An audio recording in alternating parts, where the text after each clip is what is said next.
Hi friends, எல்லோரும் எப்படி இருக்கிறீங்க? எல்லோரும் சந்தோஷமாக தீபாவளியெல்லாம் கொண்டாடி முடிச்சிருப்பீங்கன்னு நினைக்கிறேன். நம்ம வீட்லேயும் சந்தோஷமாக தீபாவளி கொண்டாடியாச்சுங்க. சரியாக வீடியோலாம் எடுக்க முடியல. வீடியோ எடுக்கிறதுனாலே ஏதாவது 4 வீடியோ ஒடுக்கா போட்டால் ஒரு வீடியோ போடும்போது உடம்பு சரியில்லாமல் ஆயிடுது, இல்லை ஏதாவது ஒரு ப்ராப்ளம் இப்படியே போயிட்டுருக்கு. சரி, எல்லோரும் அடுத்தது கந்தசஷ்டிக்கு ரெடி ஆகிப்பீங்கன்னு நினைக்கிறேன். அதுக்கு முன்னாடி கந்தசஷ்டி விரதம் எல்லோரும் நம்பிக்கையோட, தைரியமாக, சந்தோஷமாக, ஆரோக்கியமாக, வெற்றிகரமாக இருக்கிறதுக்கும் வாழ்த்துக்கள் சொல்லிக்கிறேன். எனக்கு இது 3வது வருஷம் கந்தசஷ்டி விரதம் நான் இருக்கிறதுங்க. அதாவது விரதமாக இருந்து கும்பிடுறது இது 3வது வருஷம். இந்த வீடியோவில் பார்த்தீங்கன்னா நான் என்னுடைய கந்தசஷ்டி விரதத்தை எப்படி ஃபாலோ பண்ணேன் அப்படிங்கிறது உங்களோட ஷேர் பண்ணிக்கிறேன். நான் 2 வருஷமாகவும் இருக்கிறது எப்படின்னு பார்த்தீங்கன்னா 2 நேரம் விரதம், முழுக்க விரதம், தண்ணி மட்டும் குடிச்சிக்குவேன். நைட்டு பூஜையெல்லாம் முடிச்சுட்டு அதுக்கப்புறமா தான் சாப்பிட்றது, அந்த மாதிரி விரதம் தான் ஃபாலோ பண்ணிகிட்ருக்கேன்.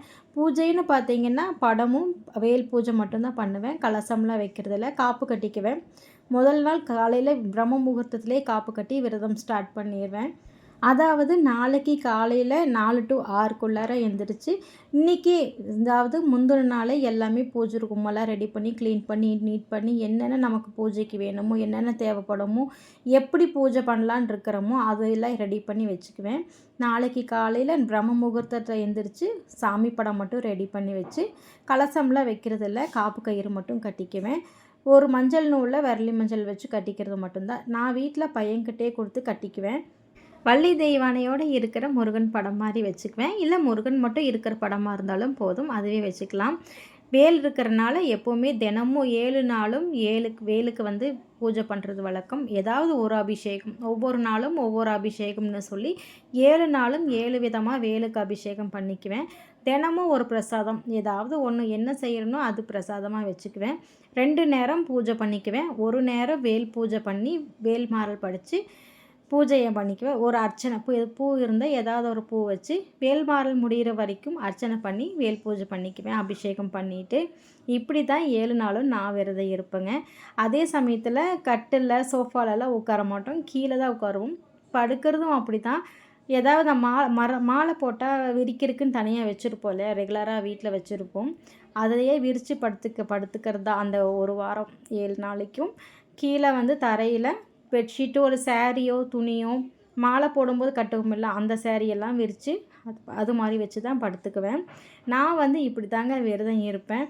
நீங்கள் உங்களால் முடிஞ்ச மாதிரி எப்படி இருக்க முடியுமோ அப்படி மட்டும் இருங்க, முடியலன்னா இருக்காதீங்க. அதே சமயத்தில் இப்போ 2 வருஷமும் இருந்துட்டு இந்த வருஷம் பார்த்தீங்கன்னா எனக்கே கூடியும் 3 நேரமும் மாத்திரை எடுத்துக்கிற மாதிரி தான் இருக்குது. ஏன்னா ரெகுலராக டெய்லி சாப்பிட்ற மாதிரி 3 வேளைக்கும் இருக்குது. வீட்டில் ஒத்துக்குவாங்களோ என்னமோன்னு ஒரு டவுட்டில் தான் இருக்கேன். இருந்தாலும் என்ன பண்ணலாம், பால் பழம் சாப்பிட்லாமா, ஜூஸ் குடிக்கலாமா அப்படின்னெல்லாம் யோசித்தா எப்படி அதெல்லாம் யோசித்து பார்த்துட்டு எனக்கு விரதம் மாதிரி தெரியல. நம்ம ஒரு விரதத்தை வருஷம் ஒரு மாதிரி எடுத்துகிட்டு இப்போ வேறு மாதிரி எடுக்கிறதுக்கு விரதம் இருந்த ஃபீலிங்கே வராமல் போயிடுமோ அப்படிங்கிற தயக்கம் வேறு. அதனால் நான் எப்போ இருக்கிற மாதிரி விரதம் இருந்துக்கலாங்கிற முடிவுலையே இருக்கேன். ஒரு வாரம் மாத்திரை சாப்பிட்லனாலும் என்னால் இருக்க முடியும், நைட்டு ஒரு வேளை குடிச்சிக்கலாம் அப்படிங்கிற மாதிரி பிளானில் இருக்கேன். அப்படியெல்லாம் முடியாதவங்க யாரும் தயவு செஞ்சு இருக்காதீங்க. முடிகிற மாதிரி இருந்தால் மட்டும் இருங்க.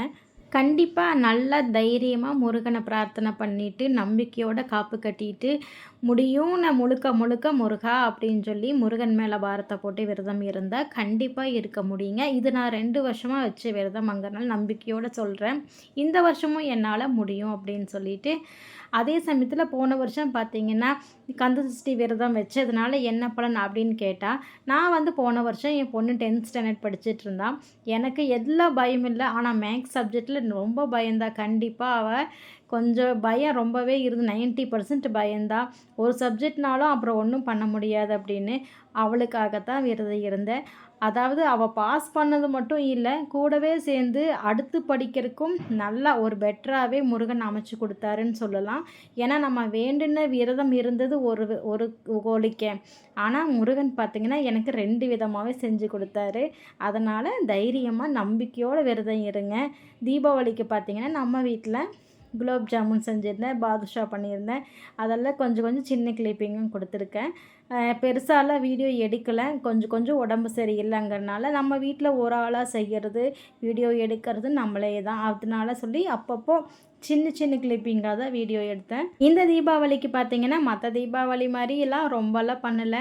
எப்பவும் போல் சிம்பிளாக தான் செஞ்சேன். ஏன்னா ஒவ்வொரு வருஷமும் இன்னும் கூட நல்லா பண்ணுவோம். இந்த வருஷம் கொஞ்சம் சிம்பிளாக தான் செஞ்சேன். ஏன்னா ஹெல்த் ஒத்து வரல அப்படின்னு சொல்லிட்டு. ஏன்னா என்னோடய கவனம் எல்லாம் விரதம் இருக்கணும், அதுக்கு நம்ம தயாராக வச்சுக்கணும் நம்மளை அப்படின்னு சொல்கிறதுலேயே முழுக்க முழுக்க இருந்துட்டேன். அதனால தான் நான் பெருசாக வீடியோ கூடயும் எடுக்கலை. மற்றபடி செய்கிறதெல்லாம் செஞ்சேன். முறுக்கு சுட்டோம், அப்புறம் குலோப் ஜாமுன் செஞ்சேன், பாதுஷா இதெல்லாம் செஞ்சு கொடுத்தேன். பசங்க சாப்பிட்டாங்க. எப்போவுமே தீபாவளினா காலையிலிருந்தே நான்வெஜ் எல்லாம் பண்ணுவோம். இந்த வருஷம் பார்த்திங்கன்னா பெருசாக எதுவும் பண்ணலை. பசங்க வளர வளர நான்வெஜ் எல்லாம் விரும்ப மாட்டேங்கிறாங்க. காலையில் இட்லி சாம்பார் தான், மத்தியானம் பிரியாணி, கிரேவி, சில்லி இந்த மாதிரி எல்லாமே செஞ்சு கொடுத்தேன், சாப்பிட்டாங்க. காலையில் நேரமாக எழுந்திரிச்சு ஒரு இரும்பு சட்டியில் எண்ணெய் காய்ச்சி பசங்களுக்கு எண்ணெய் சீவக்காலாம் வச்சு விட்டுட்டு நெக்ஸ்ட்டு சமையல் ஆரம்பித்தாச்சு. ஆஸ் யூஷுவல் எல்லா வருஷமும் போல் இந்த வருஷமும் சந்தோஷமாக கொண்டாடியாச்சு. அடுத்தது கந்தசஷ்டிக்கு ரெடி ஆகும்போது டெய்லி வீடியோ வரும், கண்டிப்பாக பாருங்கள். எல்லாருக்கும் கந்தசஷ்டி விரதம் நல்ல முறையில் இருக்கிறதுக்கு முருகன் அருள் புரிவான் திருப்பூர் ஒருக்கா வாழ்த்து சொல்லிக்கிறேன். நெக்ஸ்ட் இனி ஒரு நல்ல வீடியோவில் பார்க்கலாம். பாய்.